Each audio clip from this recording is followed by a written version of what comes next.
নবনির্বাচিত এমপি মহোদয় বাসুদেবপুর দুর্গা মন্দির আঙ্গিনায় এসেছে এবং আমাদের গ্রামের সমস্ত ভক্তবৃন্দ ওনাকে ফুলের শুভেচ্ছা দিয়ে বরণ করে নিচ্ছে।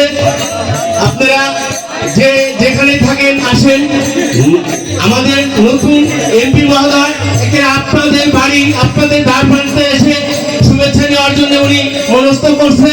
উনি প্রত্যেকটা জায়গায় গাড়ি থেকে এবং তাদের দলীয় অফিসে উনি ফুলের শুভেচ্ছা নিচ্ছে, কিন্তু বাসুদেবপুর গ্রামে উনি এমন একটা ভাবে নিচ্ছে যে এই গ্রামে তার মোটামুটি বলা চলে নির্বাচনী একটা আতঙ্কর। কারণ এই নির্বাচনী যখন কথাও হয় নাই সেই সময়ই আমরা ওনাদের সাথে যোগাযোগ করাই, তারপরে এই নির্বাচনের দিন এবং নির্বাচনে আমরা এই গ্রামের তথাকথিত হরিরামপুর সিঙ্গারের সমস্ত লোকজন সবাই এক হয়ে ধানের শীষে ভোট দিয়েছি। সেই ভোট দেওয়ার আজকে উনি আমাদের নবনির্বাচিত এমপি হয়ে আমাদের সাথে সর্বপ্রথম দেখা করতে আসছেন।